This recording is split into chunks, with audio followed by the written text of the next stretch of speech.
Hello जी, नमस्कार, सतनाम बोलिए, सतगुरु रविदास महाराज की जय। आदरणीय गुरु प्रेमियों में मित्र सेन आप सभी का चमार बुलेटिन यूट्यूब चैनल में स्वागत करता हूं। आपको खुशी होगी कि आज मैं ऐसी जगह आया हूं 9 घंटे का सफ़र करके बाइक पे, उत्तर प्रदेश के ज़िला मुजफ्फरनगर से, और सीधा ये डिस्ट्रिक्ट कौन सा पड़ता है, कांगड़ा। कांगड़ा के चौकी गांव में, जहां आपने साल 2 साल पहले अभी वीडियो देखा होगा कि एक गुरु रविदास जी के मंदिर का निर्माण कार्य वो सुलोचना देवी जी द्वारा किया गया था। उसमें आप सब लोगों ने, हम लोगों ने प्रयास किया तो वो मंदिर बन गया है। और बड़ी खुशी हुई है। हमारे साथ पंडो गुरु रविदास महाराज जी के मंदिर के प्रधान हैं, वर्तमान के, पंडो जिला मंडी हिमाचल के, और ये भी वहाँ मुझे मिले। तो यहाँ पहाड़ों के बीच हम 8-9 घंटे का सफ़र करके किसी तरह पहुँचे। बस एक दिल में खुशी थी कि गुरु जी के, भाई ये सौभाग्य है कि यज्ञ प्रसिद्ध डेरा बल्ला सचखंड के जो प्रबंधक महंत हैं, महात्मा वो महाराज श्री निरंजन दास जी, उनका आगमन हुआ है। उन्होंने यहाँ तारीख दी थी, इन्होंने तारीख ली थी वहाँ जा कर के कि महाराज जी प्रोग्राम करना है, और ये 17 मार्च की डेट इन्हें मिली थी। तो महाराज जी का यहाँ आगमन हुआ, उनके चरण पड़े, तो बड़ी खुशी हुई। मुझे भी इन्होंने बताया था कि मित्सेन जी आपने भी आना है, 17 तारीख को महाराज जी आ रहे हैं। तो मैंने भी सोचा हाज़िरी लगानी चाहिए, पता नहीं कब आना होना हो। तो यहाँ बस से और उससे आना तो संभव नहीं है, 2-3 दिन लगता है, लेकिन हम बाइक उठाई और 9-10 घंटे का सफ़र करके हम, एक दोस्त मेरा और शुभम भाई सहारनपुर से, मैंने उसको लिया। और ये सुलोचना जी के हस्बैंड हैं, और बेचारे बहुत अच्छे भक्त प्रेमी हैं। तो अभी हम पंडाल की तरफ चलते हैं। ये पूरा यहाँ खड़े होने लायक जगह भी नहीं थी, इन्होंने जेसीबी से तुड़वा के यहाँ जो है ये प्लेन जगह किया है इसको, नहीं तो ऐसे था बिल्कुल खड़ा। तो इसको काफ़ी टाइम इन्होंने 20-25 दिन तुड़वा के यहाँ बिल्कुल प्लेन इसको समतल किया है। जहाँ सत्संग हो रहा है आसपास के यहाँ, क्योंकि ऐसी जगह पहाड़ों में गुरु रविदास महाराज जी के नाम का दिया जलना बड़ी बात है। तो हमें खुशी इस बात की हुई कि भाई गुरु जी का मंदिर बन गया है। तो मैं बहुत खुश हूँ, और यहाँ की संगत भी खुश है, क्योंकि यहाँ वास्तव में ही इस दायरे में गुरु जी का मंदिर नहीं था, 60-70 किलोमीटर के दायरे में। तो बड़ी खुशी हुई कि गुरु जी का यहाँ जो है मंदिर बना है, और संतों के चरण पड़े हैं। भाई चरण धूली संत की सोई श्रेष्ठ है, गंग पापों की मंत्र चढ़े नाम का रंग। तो यहाँ मुझे 2 मेरे मित्र और मिले, योगराज जस्सल और जस्सी गुड्डू भाई 22 लाइव वाले, वो भी आए हुए थे, मैं भी आया। वो पंजाब के ही हैं, जलंधर के, मैं उत्तर प्रदेश से हूँ। तो महाराज निरंजन दास जी को बंदगी करने का सौभाग्य प्राप्त हुआ। बड़ा अच्छा हुआ कि महाराज जी के यहाँ आगमन हुआ। और ये देखिए सुलोचना देवी जी को महाराज जी ने आशीर्वाद दे करके सम्मानित किया। बड़ी खुशी हुई मंदिर में। और सबसे ज़्यादा धन्यवाद तो हम उन लोगों को करना चाहेंगे, हमारे सहयोगीगण, जिन्होंने यहाँ हमारा साथ निभाया, और सभी लोगों ने तन मन धन से यहाँ सहयोग किया इस मंदिर निर्माण कार्य में। सबसे ज़्यादा धन्यवाद तो मैं सर्वप्रथम सुदेश कुमार कैंथ जी का दूंगा, यूके वालों का, और देवराम नरवत जी का, यूएसए वालों का, और भी जितने भी लोग हैं जिन्होंने यहाँ सेवा निभाई है, और जितने भी तमाम छोटे बड़े साथी हैं, सब ने यहाँ गुरु जी के इस मंदिर में 4 चांद लगाने का काम किया है। सभी का तहे दिल से बहुत बहुत कोटि धन्यवाद, क्योंकि इससे हमें गर्व होता है कि हमारा समाज आज किसी से कम नहीं है। हम सभी लोग जो हैं, बूंद बूंद से घड़ा भर जाता है, सभी एक दूसरे की मदद करके ना, कुछ भी जहाँ, बस खुशी इस बात की है कि यहाँ हमारे गुरु रविदास महाराज जी के नाम का दिया जलेगा, मंदिर में घंटी बजेगी, आरती होगी, वंदना होगी। एक इस ऐसे दुर्लभ एरिया में गुरु जी का नाम चलना बड़ी बात है। यहाँ ये संचालन कर रहे थे वक्ता, जब उनका नंबर आया प्रवचन करने का, उन्होंने बताया कि महाराज जी यहाँ करके खुश है, बहुत पहली बार ऐसी दुर्लभ जगह आए हैं। तो बड़ी खुशी हुई उन्हें कि यहाँ गुरु रविदास महाराज जी की जय जयकार हो। तो हम सभी लोगों को प्रयास करना चाहिए। देखिए हम अपना जीवन क्या जी रहे हैं, कैसे क्या कमा रहे हैं, क्या कर रहे हैं। कोई कुछ भी कर रहा हो, वो आदमी के जीवन पे निर्भर होता है, लेकिन बात है अपनी मौलिक पहचान की, कि हम अपनी पहचान के साथ रहें। हिंदू राम राधे कृष्ण इत्यादि देवी देवताओं के अपने मंदिरों के साथ में रहते हैं, मुसलमान मस्जिदों के साथ रहते हैं, और जो है सिख गुरुद्वारों के साथ रहे हैं, क्रिश्चियन चर्चों के साथ रहे हैं। तो ऐसे हमारे लोगों की भी अपनी पहचान होनी चाहिए। गुरु जी महाराज के दरबार जहाँ होता है तो पता चल जाता है भाई हमारे लोग यहाँ रहते हैं। तो सतगुरु रविदास की जय जयकार, सदा ही जय हो। उनका युग चल रहा है, उसमें आप सभी लोग अपना संपूर्ण योगदान दे रहे हैं, इसके लिए आप सभी धन्यभागी हैं। और हमारा तो प्रयास रहता है कि भाई आप देख सकते हैं, ये ऊपर से ड्रोन व्यूज़ है, ये पहाड़ हैं सारे, बताओ यहाँ कैसे कैसे घाट, 2 घर यहाँ हैं, 4 वहाँ हैं, 6 वहाँ हैं। तो ऐसी जगह पे गुरु घर बनना बड़ी बात है। और ये आप सभी लोगों के जो गुरु प्रेमी लोग हैं उनके सभी के प्रयास से बना है, जिन्होंने यहाँ सेवा निभाई है। तो बहुत अच्छे से ये कार्य सफल हुआ और यहाँ 4 चांद लगे। आसपास के लोग यहाँ आए, भले ही संख्या कम थी, लेकिन जो गुरु प्रेमी हैं उन्हें खुशी हुई। ये सारा रास्ता काट करके यहाँ बनाया गया है कि जहाँ आज बैठे हैं संत, बैठे हैं संगत बैठी है, नहीं तो यहाँ खड़ा होने में भी डर लगता था कि कहीं हम गिर न जाएं पैर फिसल के, क्योंकि बिल्कुल खड़ी चट्टान थी। और ये मिट्टी वाली भी पहाड़ी भी नहीं है, वैसी है पथरीली। तो देखिए आप महाराज जी का दर्शन दीदार, बड़े पद्म श्री सम्मानित और एक मिशन के और सीर गोवर्धनपुर पब्लिक चैरिटेबल ट्रस्ट के चेयरमैन महाराज श्री निरंजन दास जी तो अपनी संगत के साथ, अपनी सिक्योरिटी के साथ में यहाँ आए, बड़ी बात है। और उनके द्वारा यहाँ सत्संग समागम फरमाना, लगभग हम भी 12 बजे पहुँचे थे, तो तभी सत्संग जो है चल रहा था। तो 2-3 बजे सत्संग का ये 2-3 बजे तक चला दोपहर में।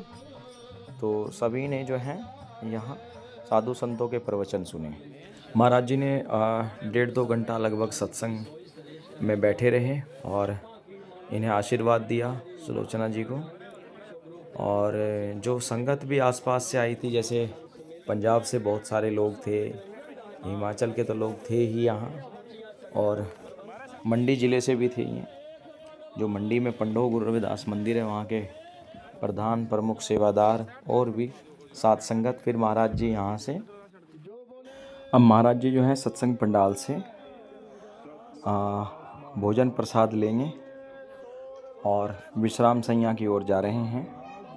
तो संगत ने बारी बारी से सभी ने बंदगी की। ये सौभाग्य होता है लोगों का कि संतों के जहाँ चरण पड़ते हैं वहाँ वो धरती बड़ी भाग्यवाली हो जाती है कि ऐसी जगह कोई कल्पना भी नहीं कर सकता था, लेकिन लोगों ने प्रयास किया, इन्होंने प्रयास किया और गुरु जी का यहाँ मंदिर भी बना, स्वरूप भी लगा, सत्संग भी हो गया, संतों का आगमन भी हो गया, भंडारा हो गया और प्रवचन हो गए। कितना अच्छा रहा। जब शुरुआत करते हैं तो थोड़े लोग होते हैं, बाद में कारवां बढ़ता चला जाता है। ऐसे ही सब सुनने से ही शुरुआत करते हैं, अंततः संख्या होती चली जाती है। तो महाराज जी का प्रेम प्यार है, इनके निवेदन पर महाराज जी यहाँ पहुँचे हैं। तो बड़ी खुश थे यहाँ की संगत, जो लोग थे कि भाई महाराज जी यहाँ आए हैं। तो उनके लिए जो है लोग इंतज़ार कर रहे थे आने का। तो ऐसे में जहाँ भी संत समागम होते हैं, जिनको हाज़िरी लगाने का अवसर मिलता है, ज़रूर लगानी चाहिए। ये भी एक बड़ा पुण्य का काम होता है, हजारों तीर्थों के बराबर होता है। संतों की संगत करना, संतों के चरण स्पर्श करना, उनके सत्संग में बैठना। और यहाँ पर जो है बहुत अभी हिमाचल में थोड़ा ज़्यादा पिछड़ापन है, तो अभी धीरे धीरे लोग अपने धर्म की ओर वापसी कर रहे हैं, अपने लोग। महाराज जी सीधे सत्संग पंडाल से यहाँ इनके घर आए और यहीं पर महाराज जी ने जलपान ग्रह किया, विश्राम किया और यहीं कुछ देर रुक करके संगत को आशीर्वाद दे करके फिर महाराज जी अपने आश्रम में डेरे की ओर प्रस्थान कर गए थे। और बड़ा सौभाग्यशाली हैं ये लोग जिनके घर महाराज जी का आना हुआ। बहुत अच्छी बात है। इनके निवेदन पर जो है महाराज जी यहाँ इस हिमाचल पर आए और बड़े खुश थे कि ऐसी जैसी जगह पे भी हमारे लोग जागरूक हो रहे हैं। और ये जो डेरा बल्ला के मिशन का हरि का निशान है, वो भी यहाँ चढ़ाया गया संगत के द्वारा। जो है चढ़ा हुआ तो बहुत दिन पहले था, लेकिन इस पर नया वस्त्र लपेटते हैं भगवा और ऐसे जल से वो संस्कार विधि करते हैं, थोड़ा शब्दों का उच्चारण करते हैं, मंत्रोच्चारण करके फिर इसको कील वील लगा के तार बांध के रोक करके खड़ा कर देते हैं। ये इनके मिशन का प्रतीक है। उससे पता चलता है कि यहाँ उन डेरों के अनुयायी रहते हैं। तो ये जो एक धार्मिक चिन्ह है, धार्मिक लोगो है हरि, जिसका इसमें शब्दार्थ में हिंदी हरि में लिखा हुआ है, जिसमें 40 तिल्लियाँ हैं, एक जोत बनी हुई है और बीच में हरि लिखा हुआ है। ये गुरु जी का वो मंदिर है जिसके लिए लोगों ने काफ़ी सेवा यहाँ प्रदान की। देखिए ऊपर जो है पीवीसी सीलिंग कराया गया है और बढ़िया वाला एक झूमर भी लगा करके मंदिर को सजाया संवारा गया है। धीरे धीरे जैसे भी कोई सेवा करता था वैसे वैसे यहाँ काम हुआ, तो बड़ा अच्छा लगा मुझे भी। मेरे भी दिल में एक तमन्ना थी कि भाई वहाँ जाना है, चाहे कुछ ही हो जाए। तो हम लोगों ने भी बस अब सोच के हम हैरान हैं हम वहाँ कैसे गए कैसे आए।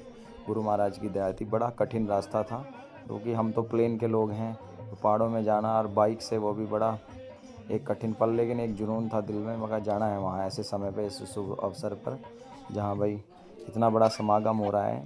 तो लोगों को भोजन भी खिलाया गया यहाँ, प्रसाद भंडारा ये देखिए। और ये सारा रास्ता जो देख रहे हैं आप, ये सब तुड़वा फुड़वा के इन्होंने बनवाया जेसीबी से, क्योंकि यहाँ कोई रास्ता नहीं था। ये तो सीधा ऐसे थी बिल्कुल खड़ी पहाड़ियाँ। और मेरे साथ शुभम भाई सहारनपुर से, हम लोग दोनों जो हैं यहाँ इस नगरी में पहुँचे थे। हम लोगों को भी तमन्ना थी कि हम लोग भी ज़रूर इस समागम में शामिल होंगे। कितने दिनों से जब प्रयास कर रहे थे गुरु महाराज जी का, तो वो सफल हुआ।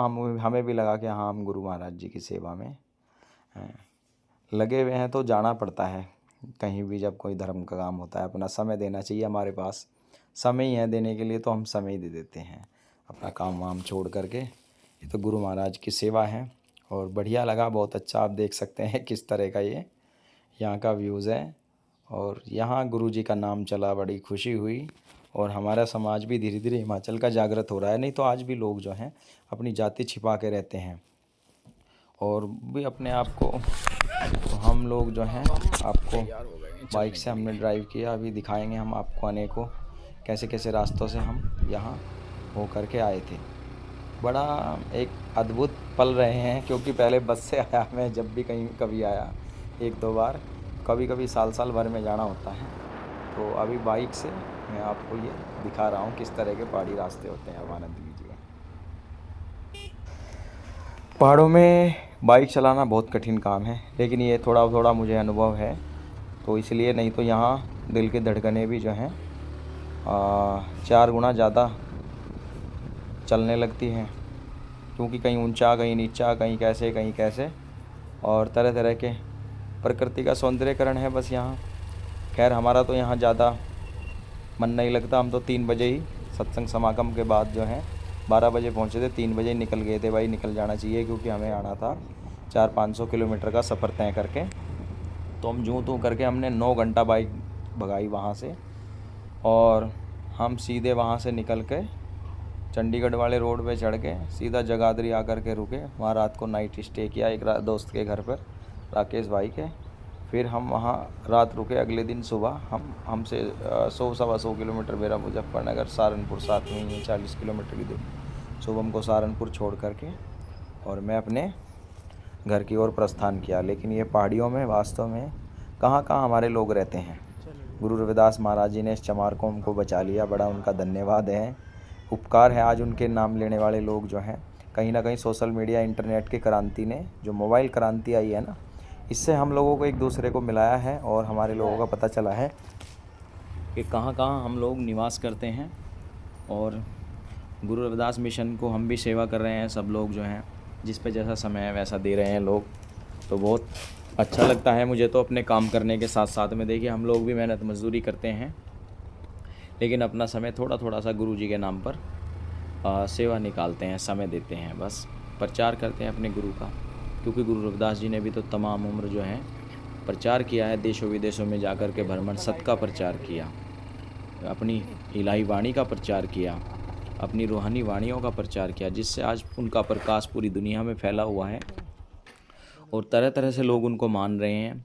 अजनबी जगहों पर जाना, नई नई जगहों पर जाना बड़ी बात है। लोगों में जागृति आ रही है। इधर लेक कश्मीर से कन्याकुमारी तक हमारे लोग भरे पड़े हैं। बस एक पहचान, एक झंडे के नीचे आने की देरी है। तो इसीलिए हम लोग भी थोड़ा मेहनत करते हैं, ताकि हमारी सामाजिक पहचान हो, हमारा समाज भी अपनी धार्मिक पहचान के साथ रहें। ये तो बस हम अपनी अपनी बुद्धि और विवेक पर निर्भर करता है कि कौन किसका काम करने का क्या तरीका है। ज़रूरी नहीं है धर्म प्रचार करने के लिए या संत का चोड़ा ही पहन के होता है प्रचार या नहीं, वो एक अलग परंपरा हो गई। लेकिन आप सामान्य रूप से भी अपना नौकरी, काम, धंधा, व्यवसाय के साथ में गुरुजी के समय में काम के लिए आप थोड़ा थोड़ा समय अपना निकाल करके दे सकते हैं, और देना भी चाहिए। इसमें जो आनंद है ना, वो दुनिया के किसी भी सुख सुविधाओं में नहीं है। अपना समय जब गुरु के नाम पर आदमी देता है तो यहाँ वास्तव में, जैसे गुरुजी ने कहा ना, प्रेम पंथ की पालकी रविदास बैठियो आए, साचे स्वामी मिलन को आनंद कहो ना जाए। तो ये गुरुजी इसकी तरफ इशारा कर रहे हैं कि प्रेम पंथ की पालकी रविदास बैठियो आए, क्या है मेरे मित्र प्यारो, आओ तुम भी इस पालकी का आनंद लो, और साचे स्वामी मिलन को आनंद कहो ना जाए। ये जो है परमात्मा की ओर ले जाने वाला रास्ता है, इसका आनंद जो है मुंह से बखान नहीं किया जा सकता। ये गुरु रविदास जी सीधा सीधा कह रहे हैं। तो ये वो कार्य हैं जिनको करने से, ये सब चीज़ें तो हमने बचपन में ही सीख ली थी, क्योंकि हमारी माँ जो है पहले से ही गुरु महाराज जी की भक्ति भजन करती है। तो हम लोगों को भी वैसे ही संगत का असर होता है, ये सब घर से ही चलती हैं ये चीज़ें। हमारी माँ देवी देवताओं को पूजवाती तो वही हमें पूजना पड़ता, लेकिन हमारी माँ ने गुरु को पूजवाया है, गुरु का नाम लिया है, तो हम लोगों को भी वैसे ही प्रभाव है। हमारे गुरु समनदास जी महाराज की दया है, उन्होंने हमें गुरु रविदास का मार्ग दिया है, सत्संग दिया है, भजन दिया है, और तमाम आज इस मिशन में हमें अनेकों संतों के दर्शन करने का अवसर प्राप्त हुआ। और ऐसी ऐसी जगहों पर मैं गया हूँ, वास्तव में बहुत पिछड़ापन है। मैं कभी भी किसी के बारे में झूठ नहीं बोलता, जो भी बात बोलता हूँ दिल से ही सोशल मीडिया पर बोलता हूँ, और जहाँ ज़रूरत होती है मैं वहीं लोगों को बोलता हूँ कि यहाँ सेवा की ज़रूरत है। तो यहाँ आप लोगों ने सभी ने सेवा की, मुझे बहुत अच्छा लगा, और ये एक मंदिर बन गया, और आजकल बड़े छोटे लोगों का आना जाना भी हो गया यहाँ, लेकिन यहाँ जाना बहुत कठिन काम है। तो ये अपना पूजा उपासना करते रहो, चाहे पूर्णमासी हो, गुरु पूर्णिमा हो, अमावस्या हो। तो गुरु का धाम बनाने के बहुत सारे फ़ायदे हैं गुरु घर होने के। शादी ब्याह होती है, चलो भाई मंथा टेकने, चलो भाई दिया, कोई भी अवसर हुआ, जन्मदिन हुआ, बच्चों का मत्था टिकवा लो। किसी और दूसरों के यहाँ आप मंदिरों में अपमानित होने की ज़रूरत नहीं है, अपना छोटा बनाओ मंदिर, आराम से सुख शांति से रहो, अपना करो खाओ। ये एक पूरा जो है बर्फीला पहाड़ था, बहुत बड़ा। यहाँ से सामने से बिल्कुल जहाँ पंडाल लगा हुआ था पूरा स्पष्ट दिखाई दे रहा था। कुछ यहाँ के लोगों ने बताया कि इससे उधर ये धर्मशाला और वो लेह लद्दाख वाली साइड हो गई उधर जा कर के। तो यहाँ से सामने बिल्कुल देखिए पर्वत दिखाई दे रहा था, पूरा बर्फीला था। और मुझे यहाँ करके एक शिक्षा ज़रूर मिली कि कभी भी आप आओ तो अपने मौसम का अनुपात जो है बिल्कुल ना चलें। यहाँ कभी भी एकदम से जो है सर्दी जो है पड़ जाती है, कभी भी बारिश होती है। इतना ठंडा हो गया दोबारा कि मैं टी शर्ट में यहाँ गया था, लेकिन बहुत सर्दी लगी। तो अपने प्रबंध से हमेशा आदमी को चलना चाहिए। तो गरम जैकेट वैकेट डाल के ज़रूर जो है जब भी बाइक ड्राइव करें तो जैकेट के साथ में ही चलना चाहिए। आगे से मैं कभी भी कहीं जाऊँगा तो चाहे गर्मी हो या ना हो, लेकिन जैकेट पहन के ज़रूर जाऊँगा। तो ये मुझे एक बड़ा कमी महसूस हुई कि भाई यहाँ तो आकर के बहुत ठंडा इलाका, बहुत ठंड रही। तो दिन में तो थोड़ा बहुत सूरज निकल जाता है, लेकिन जो हवाएं चलती हैं यहाँ और मौसम थोड़ा सा बारिश के बाद ही एकदम बदल जाता है। तो अपनी प्रबंध के साथ में चलना चाहिए। तो मैं गुरु जी से प्रार्थना करता हूँ जिन्होंने इस मंदिर में सहयोग किया हिमाचल के चौकी गांव में, उन सभी का फिर एक बार धन्यवाद। देवराम जी का, सुदेश कुमार जी का, मेरे सभी सहयोगियों का, प्रेमियों का, दोस्तों का सतना।